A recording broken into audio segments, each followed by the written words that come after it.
தெளிவுபடுத்துகிறேன். முதலீட்டாளர்கள் கோச்சிக்கிட்டாலும் பரவாயில்ல. முதலீட்டாளர்கள் நம்மளை நம்பி பணம் கட்டினாங்க. ஆனால் அந்த முதலீட்டாளர் ஒவ்வொரு நிறுவனம் இப்போ சார்ஸ் எல்லாம் நம்ம தலைவர் ஐயா அவங்க சொல்லும்போது என்ன சொல்லுவாங்க அப்படின்னா, ஒரு சீட்டு கம்பெனி இருக்குது பிரச்சனை ஆகி போச்சு அப்படின்னா அந்த சீட்டு கம்பெனியில பணம் போட்டு ஏமாந்தவங்க எல்லாருமே போய் போராடுவாங்க. உண்டா இல்லையா? இல்ல இந்த ஏஜெண்டா இருக்கிறவங்க மட்டும் போய் போராடுவாங்க.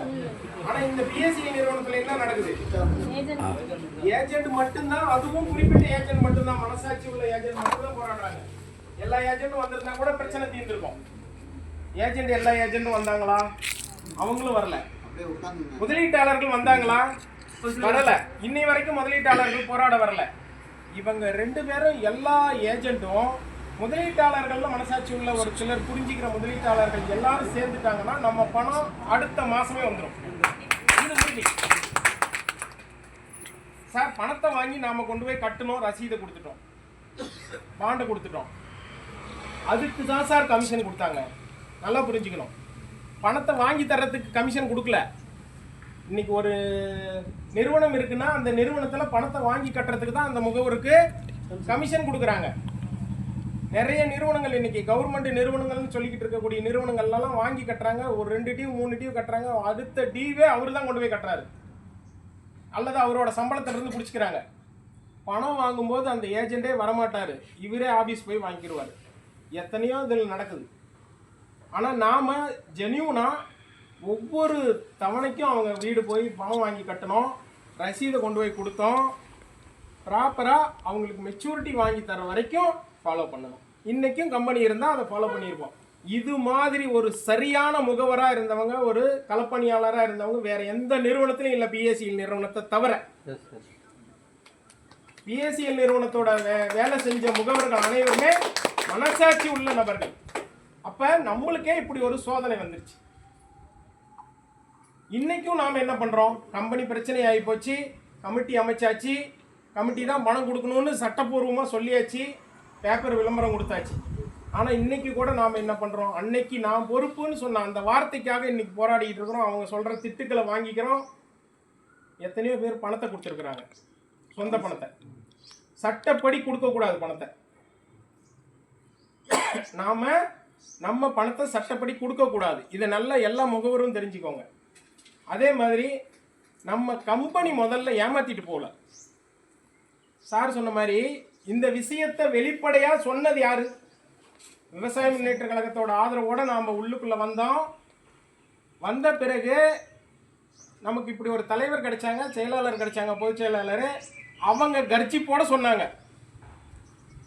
சார் நாம் கூட அதை வெளிப்படையாக ஒரு போல்டாக பேச முடியல. அவங்க பேசின வீடியோக்கள்லாம் இன்றைக்கி யூடியூப்பில் இருக்குது, நீங்கள் போய் பார்த்துக்கலாம். பிஎஸ்சிஎல் நிறுவனம் ஏமாத்திட்டு போகல, பிஎஸ்சிஎல் நிறுவனம் மஞ்சள் நோட்டீஸ் கொடுத்துட்டு போகல, பிஎஸ்சிஎல் நிறுவனம் திவால் ஆகி போகல. சில கம்பெனிகளோட போட்டி பொறாமை, பல அரசியல் காரணம் கம்பெனியை முடக்கிட்டாங்க. இதுதானே நடந்தது. இந்த விஷயத்தை முதல்ல வெளிச்சம் போட்டு காட்டினது யாரு? நமது சங்கத்தின் சார்பில் விவசாய முன்னேற்ற கழகம் வெளிச்சம் போட்டு காட்டினாங்க. இதனால எத்தனை ஏஜென்ட் தப்பிச்சிட்டு இருக்காங்க தெரியுமா? இன்னைக்கு மீட்டிங்கே வராத ஏஜென்ட் தப்பிச்சிட்டு இருக்காங்க. இந்த கூட்டத்தையே அவங்க வரமாட்டாங்க, நம்மளுக்கும் அவங்களுக்கு சம்பந்தமே இல்லைன்னு சொல்லுவாங்க. இன்னைக்கு போய் இவங்க சந்திச்ச சீனியர்கள் லெவலில் கூட பிரச்சனையை சமாளிச்சுக்கிட்டு இருக்கிறாங்கன்னா அதுக்கு நாம் ஒரு முக்கிய காரணம். நாம் நடத்தக்கூடிய கூட்டங்கள் அவங்க பயன்படுத்திக்கிறாங்க. நான் தான் போயிருந்தேன் கூட்டத்துக்கு, நான் இந்த பக்கமாக இருந்தேன், என்ன ஃபோட்டோ எடுத்துக்க மாட்டாங்க அப்படின்னு சொல்கிறாங்க. எத்தனை பேர் இருக்கிறாங்க தெரியுங்களா? அப்படிலாம் சொல்லி தப்பிச்சிக்கிட்டு இருக்கிறாங்க. இதான் இன்னைக்கு நாமக்கல்ல கூட்டம் நடக்குது, உங்கள் பணம் வந்துடும் அப்படின்னு சொல்லி இன்னைக்கு அவங்க வேலையை பார்த்துக்கிட்டு தப்பிச்சிக்கிட்டு இருக்கிறாங்க. எத்தனையோ பேர் இருக்கிறாங்க. அவங்கெல்லாம் மனசாட்சியோடு வரணும். நான் பொறுப்புன்னு சொல்லி வாங்கி கட்டணமே, இன்னைக்கு இத்தனை பேர் இவ்வளவு பேர் பாதிக்கப்பட்டிருக்கிறாங்களே அப்படிங்கிற அந்த ஒரு உணர்வோடு வரணும்.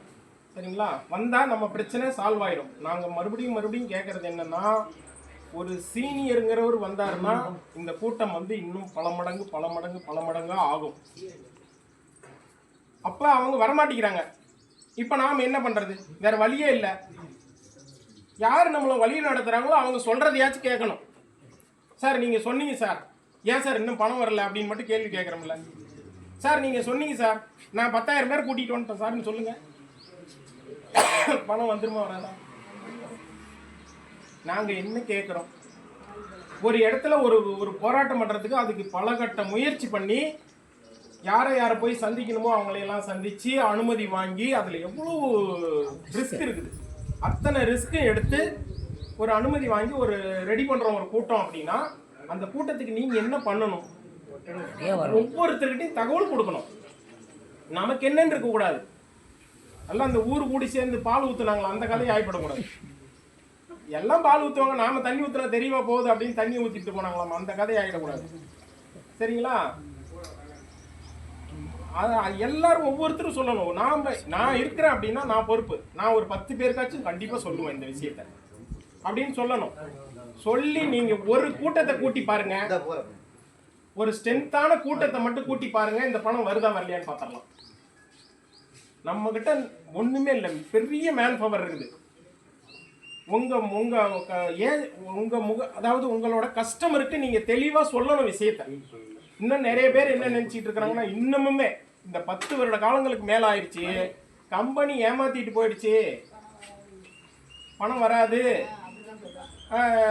கம்பெனி திவால் ஆகி போச்சு, கம்பெனி ஆஃபீஸை மூடிட்டு போயிட்டாங்க, இப்படி சொல்கிறவங்க தான் நிறைய பேர் இருக்கிறாங்க. அவங்களுக்கு விஷயம் தெரியல. ஏன்னா நாங்கள் டைரெக்டாக அந்த களத்தில் போய் ஃபீல்டு ஒர்க் பண்ணுறோம். நல்லா புரிஞ்சுக்கோங்க. பாதிக்கப்பட்ட மக்கள்கிட்ட நேரடியாக போகிறோம். தருமபுரியில் ஒரு ஆள் கத்தியோடு வந்தார். நல்லா புரிஞ்சுக்கோங்க. பேக்கில் கத்தி வச்சுருக்கிறாரு. நீங்கள் என்ன பண்ணுறீங்கன்னு பார்க்குறோம், நீங்கள் பண்ணுற விஷயம் தப்பாக இருந்தால் குத்திட்டு போகலான்னு வந்தாங்கிறாங்க. தெரிஞ்சுக்கோங்க சார், இவ்வளோ ஆபத்தான வேலையை நாங்கள் செஞ்சிட்ருக்குறோம். ஆனால் அவரே வாழ்த்திட்டு போனார். நீங்கள் பண்ணுற விஷயத்தினால தான் பணம் வரும் அப்படின்னு சொல்லிட்டு போனார். சப்போஸ் புரிஞ்சிக்காத ஆளாருன்னு குத்தி இருந்தால் என்ன வரும்? அப்படி கூட ஆபத்தான வேலையை நாங்கள் செய்கிறோம். நீங்கள் அப்படி உங்கள் ஆபத்தான வேலையை செய்ய சொல்லி உங்களைய உங்களை நம்பி பணம் போட்டவங்களுக்கு போய் பதில் சொல்லுங்கன்னு சொல்கிறோம். அதை கூட சொல்ல முடியாதுன்னா என்ன பண்ண முடியும்? சார் என்ன சொல்லுவாங்க? மீறினா 2 வார்த்தை திட்டுவாங்க. காலம் பூரா திட்டு வாங்குறதுக்கு ஒரு தடவை திட்டு வாங்கிட்டு போங்களேன். அவங்களுக்கு புரிய வச்சிருங்க விஷயத்த, வேலை முடிஞ்சது. சரிங்களா? கம்பெனி ஏமாத்தலப்பா, கவர்மெண்ட் கொடுத்துட்டு இருக்கிறாங்க பணம். இந்த விஷயத்த சொன்னால் மக்கள் இப்போ நாங்கள் போய் ஃபீல்டு ஒர்க் பண்ணக்கூடிய அத்தனை இடங்கள்லையும் அந்த ஏஜென்ட்டுக்கு பிரச்சனை சால்வ். சரிங்களா? அப்போ சங்கத்தின் சார்பில் நடத்தக்கூடிய தொடர் போராட்டங்களுக்கு ஒத்துழைப்பு கொடுங்க. போராடாமல் பணம் கிடைக்கவே கிடைக்காது. இதை உறுதியாக சொல்லிடுறோம். இன்னைக்கு சொத்து வித்துட்டு இருக்காங்க, நாம் அப்படியே ஸ்டாப் பண்ணிட்டோம், எதுவுமே பண்ணலை. தொடர்